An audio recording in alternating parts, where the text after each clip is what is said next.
So without further ado, I would like to hand it over to Dante from the University of Calgary, who is going to talk about quantum sampling in Markov chains. So Dante, please. All right. Hello, everybody, and thank you for coming to my talk about quantum sampling in Markov chains. So this work is a collaboration between myself and Xining, Chen, and Peter Høyer, and all of us are in the University of Calgary. So the main result that I will be discussing today is that we have the first quantum algorithm that can sample over any probability distribution over states of a Markov chain and can do so quadratically faster than the optimal classical algorithm. So this work generalizes the controlled quantum walk introduced by Dohotaru and Høyer in 2017, and it also emulates a generalized version of the quantum interpolated walk by Crovey, Magnez, Ozels, and Roland in 2016. So before getting into the quantum results, I'll talk about the classical problem that our algorithm solves. So suppose that we are given a reversible random walk that's represented by a transition matrix P. So this transition matrix is a stochastic matrix, so all the columns sum up to 1, and it tells you what to do to take one step of the random walk. Now, because it's reversible, in particular, it has a unique stationary distribution pi. So this is the distribution where if we take one step of the walk, we stay in pi. Lastly, we are given a desired target distribution tau, which can be any distribution over the vertices of the graph. So in this case, for example, with A, we want to boost the probability from 0.1 to 0.2. C, we might want to lower it, but in general, this target distribution could be anything. Our goal, using a sample of the stationary distribution pi and using the walk P, we want to get a sample according to this different distribution tau. So classically, one way to do this is using stopping rules. And this comes from work by Pittman, Lavash, and Winkler. A stopping rule, formally, we define it as a function that maps finite paths on the graph to a stopping probability. So concretely, say we started in vertex C with probability 0.2, and we take a certain path. At each point, we'll say, okay, given that we've taken this path, what's the probability that we're going to stop? And if we decide to stop, then we'll sample that vertex. If we choose not to stop, we'll choose, but randomly, then we exit the vertex and we keep going. So an example of a stopping rule could be that we stop after taking 5 steps, no matter where we are. Unfortunately, this kind of stopping rule is not very useful because if we start in the stationary distribution and take 5 steps, by definition, we're still in the stationary distribution. Something a little bit more useful could be to stop when we hit a set of marked vertices. So in this case, we can split all the vertices into marked and unmarked, and we can say that as soon as we hit a marked vertex, we stop. This is a type of stopping rule, and it also connects to the idea of hitting time when we're thinking about searching and finding algorithms. So in those kinds of algorithms, we just want to stop as soon as we hit a marked vertex. So that is a kind of a stopping rule, and it does fit into this framework here. A third example could be that we stop with a specified probability for each vertex. So for example, this vertex here, remember we wanted to boost the probability. And to boost the probability, we might want to stop in it more often. So here we say the stopping probability could be 1. This vertex here, we wanted to lower the probability. Well, we could have a lower stopping probability. So for example, so here with 22% probability, we stop, and otherwise we exit this vertex and keep going. Now for any walk with a stationary distribution and a target distribution, there's an infinite number of stopping rules that could get you the target distribution, and at least one of them will be optimal. And optimal in the sense that it takes the smallest expected number of steps of applications of the walk P. So this smallest expected number of steps is called the access time. And this access time, again, comes from Lavash and Winkler. And we denote it using this notation here. So again, this is the random walk, stationary distribution, and the target distribution that we want. And we use HT because, as I alluded to in the previous slide, the access time generalizes the idea of hitting time, where hitting time is a stopping rule where each vertex has either 1 or 0 probability. And if we generalize it more, we get these access times, but we use this notation to emphasize the connection.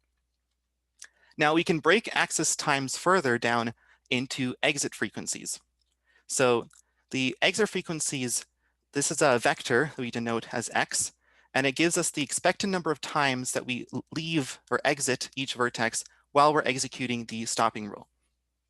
So remember, this vertex here, we always stopped it once we reached it. So the exit frequency for this vertex will be equal to 0 because we never exit. On the other hand, this vertex, where most of the time we don't stop, it'll have a higher exit frequency. And in this case, this graph is a bit simple, so these numbers all turned out to be less than 1. But in general, these exit frequencies can be quite large. Now, exit frequencies are convenient because they satisfy these two formulas. The first one says that the total number of times that we exit vertices equals the expected number of times that we take steps according to P. This is, again, assuming that we have the optimal or one of the optimal stopping rules. So the one norm of exit frequencies equals the access time.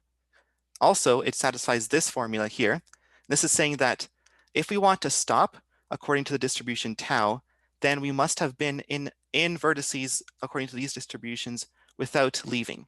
So to be in a vertex, we either start, and we start according to pi, or we enter a vertex, and we enter by exiting another vertex according to x and taking a step of p, and so px can give us the entrance frequencies, if you like. So we start or enter vertices, and if we do not exit, then we have stopped. So this formula has to be true for any stopping rule, even non-optimal ones. And in fact, if you wanted to find the exit frequencies, you could find it by solving this equation for pi, p, and tau.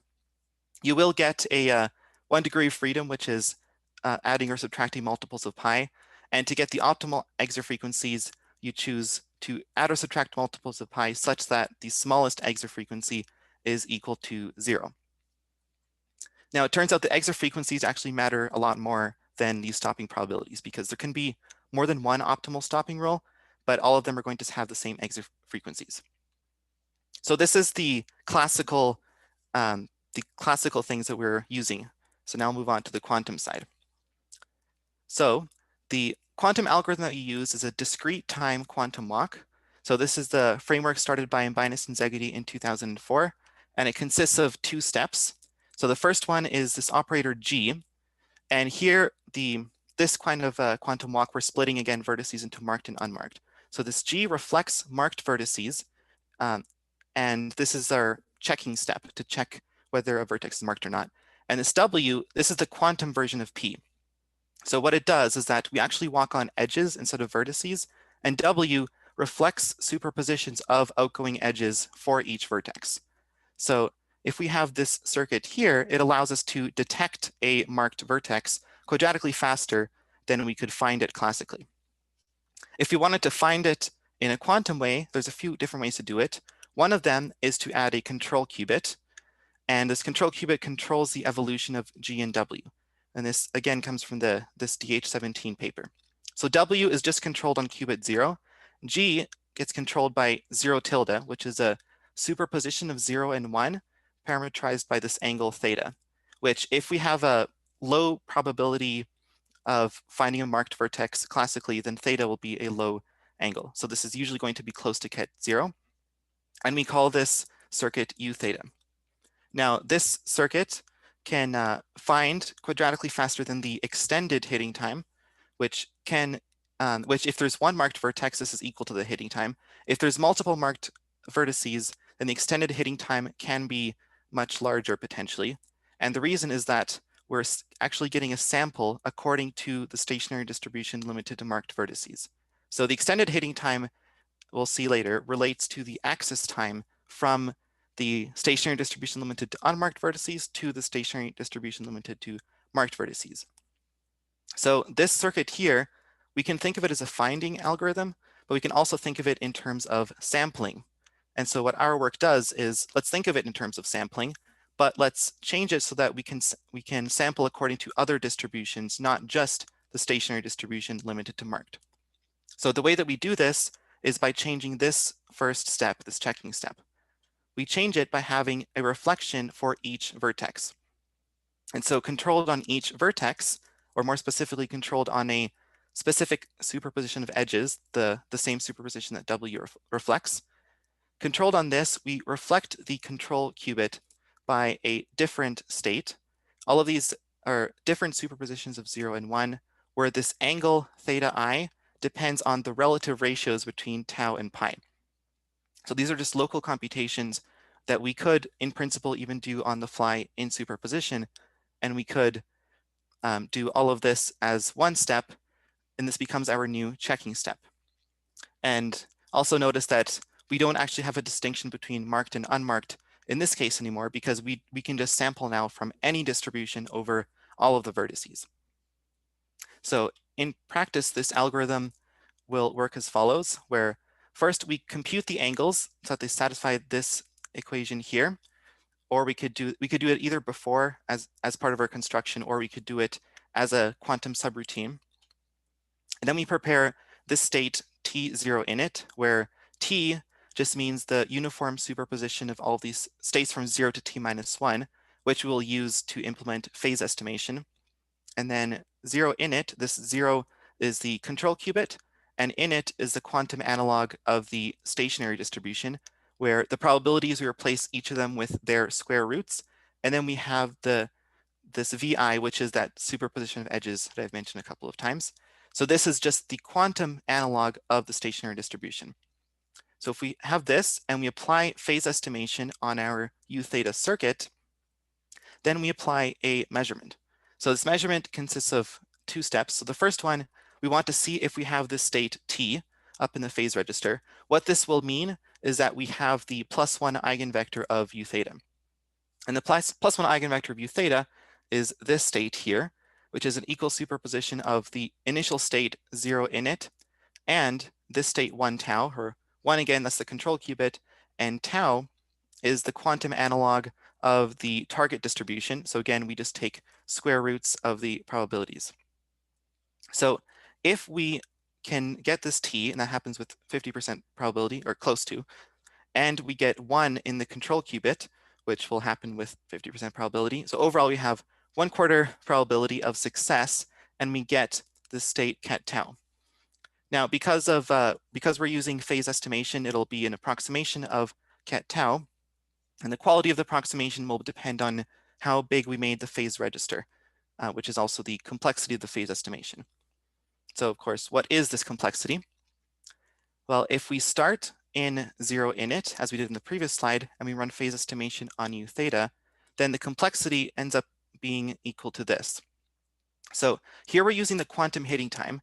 This is a function that was introduced in DH17, and it's a good way to measure the complexity of phase estimation. And so this quantity here tells us that we have at least a quadratic speedup over this classical access time. So remember, this access time, this is the complexity of the optimal classical algorithm to generate tau from pi. We also have this term here that we're subtracting, and it involves these 3 vectors that I'm talking about. These are entry-wise division, entry-wise multiplication. So this one is a little bit less intuitive, but it is a positive thing that we're subtracting away from the access time. So our quantum hitting time is at least a quadratic improvement over the access time. Now, we can also split the vertices into marked and unmarked, as I've mentioned before. And if we do this, we could start in 0 init bar, where init bar is the quantum analog of the stationary distribution limited to unmarked vertices and renormalized. So classically, we denote this as pi bar. And if we have tau having only support over marked vertices, then we can run U theta, and it has a square root improvement over this expression here. So this here is another access time. Here we're starting in pi bar, the stationary distribution limited to unmarked vertices, and we're going to tau tilde. So tau tilde, it looks a bit like tau. It looks mostly like tau. This pi m, this is the stationary distribution limited to marked, and this is not normalized, so this will have a norm of epsilon, which is the classical probability of getting a marked vertex on one sample of pi.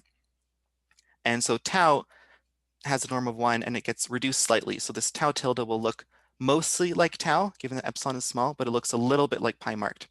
So we have this access time from pi bar to this tau tilde, and we have at least a quadratic improvement over this.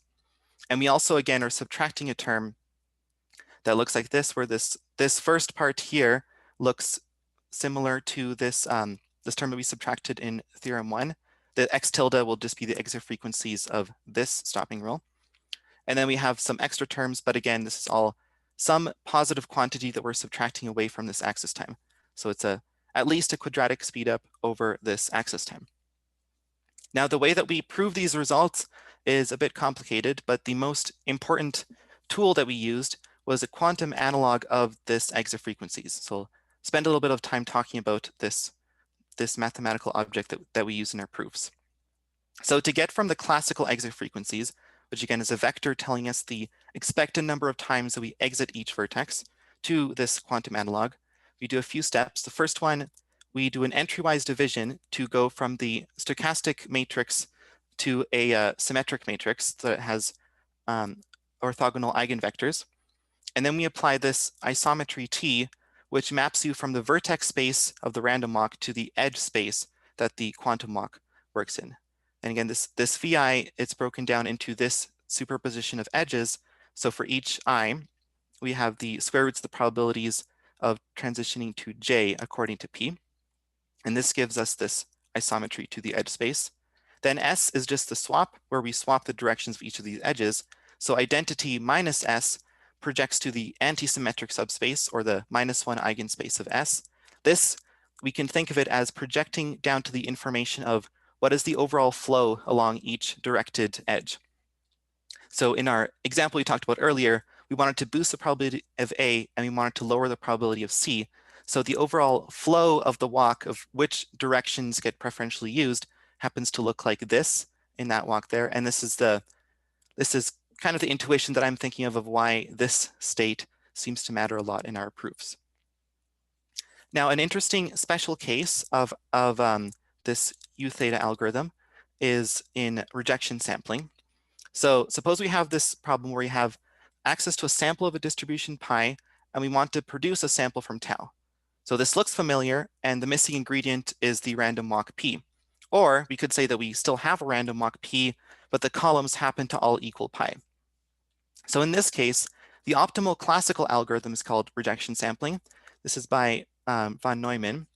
And what it does is that we take samples of pi, and every time we accept or reject based on the relative ratios between tau and pi. And we need to scale them according to a parameter gamma to make sure the probabilities do not exceed 1. So if we embed this into amplitude amplification, which Ozals, Rottel, and Roland did in 2013, then we can get a quadratic speedup over the classical algorithm using this parameter gamma.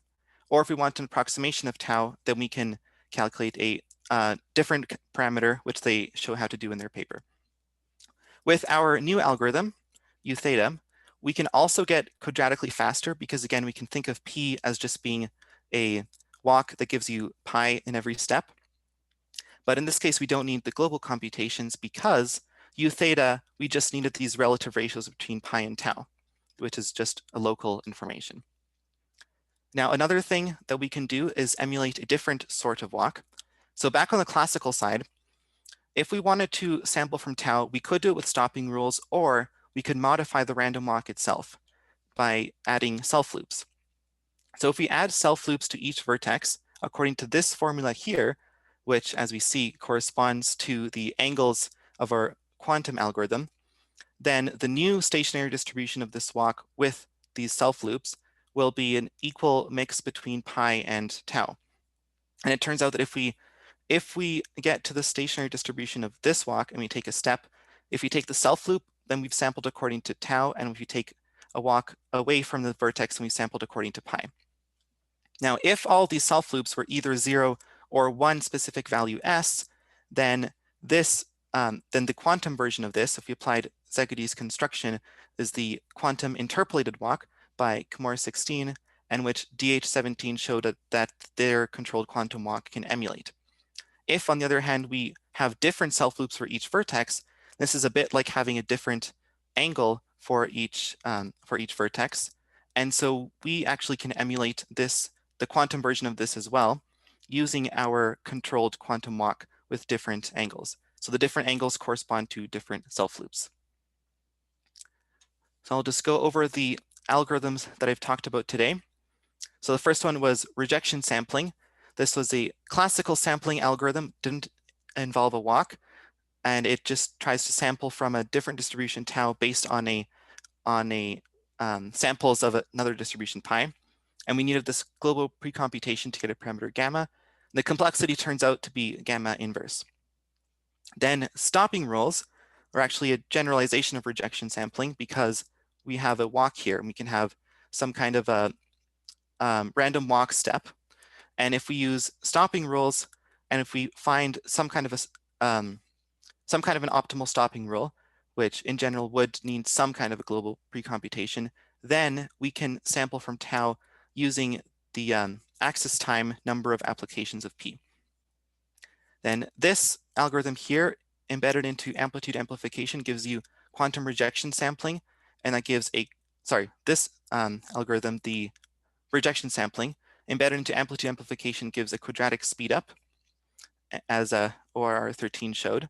And then in the finding type of problem, if we want to find marked vertices, then these two papers showed some early ways to do that, in which we sampled specifically from stationary distribution limited to marked vertices. And we've generalized this so that we can have different self-loops, different self-loops in the Kimura framework, or different angles in the DH17 framework. And this work, again, this is more on the sampling side, so we can get quantum sampling from a random walk, and with a quadratic improvement over the axis time, and we only use local precomputations in the U theta. So in summary, we have the first quantum algorithm to give a quadratic speedup over the classical axis time to sample from a desired distribution over states of a Markov chain after we start in the quantum analog of the stationary distribution. And this generalized the controlled quantum walk by having a different angle for each vertex, a different reflection angle. And one use case could be that we have a new quantum analog of rejection sampling, and it just uses these relative ratios between tau and pi. And we can also emulate a generalized version of quantum interpolated walks, because we can have a different self-loop for each vertex, and we can also get a quadratic speedup over that classical algorithm for sampling. So thank you very much, and I'm happy to take questions. Thanks, Dante, for the very nice talk. So there was a bit of discussion going on in the Slack channel about the connection between the axis time and the spectral gap. So for instance, if the stopping rule is stop when hitting a set of marked vertices. This was a question by Chun Hao. Right. Yeah, so I looked into the spectral gap before. I don't know yet of an exact correspondence between axis time and spectral gap. And actually, one of the things that made the research tricky is that we were looking into these spectral ways to calculate hitting time, and it turned out that if you looked at axis time, it gave a much more clean result. So yeah, I don't know yet of a exact way to go from one to the other. Great, thanks. So I see some people are typing some questions. There's some delay between the streaming and the Slack channel, but so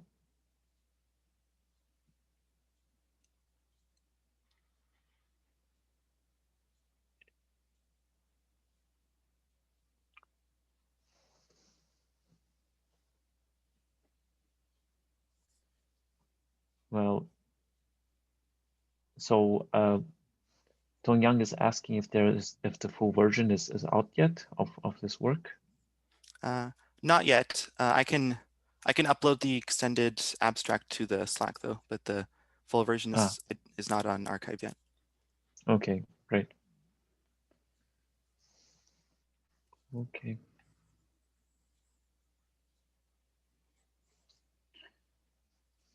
I see one more person is typing. Maybe we can wait. We still have plenty of time. Maybe we can just wait 1 minute or so for people to formulate their questions.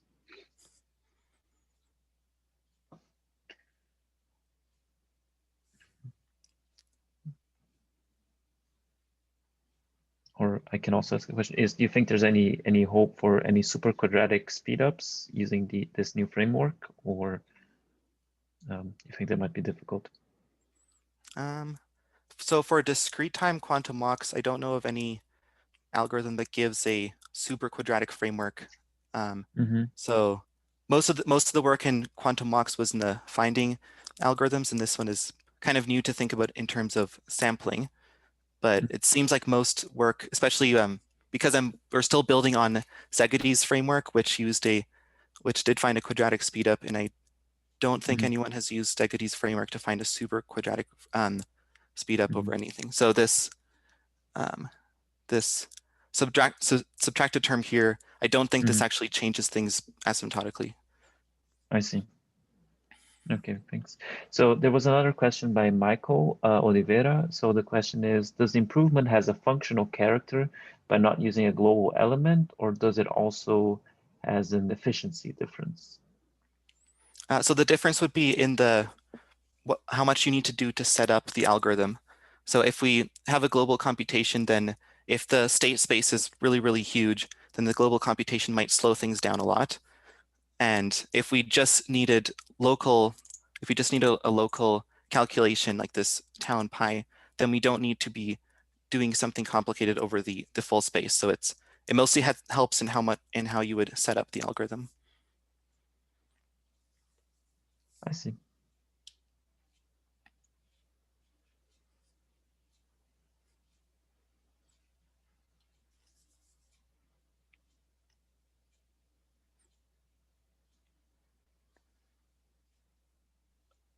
Well, okay. Well, I guess that if people have further questions, they can ask them at the roundtable, which will start shortly after this in a couple of minutes. So thanks again, Dante, for the very nice talk. And yes, I guess maybe we can finish the session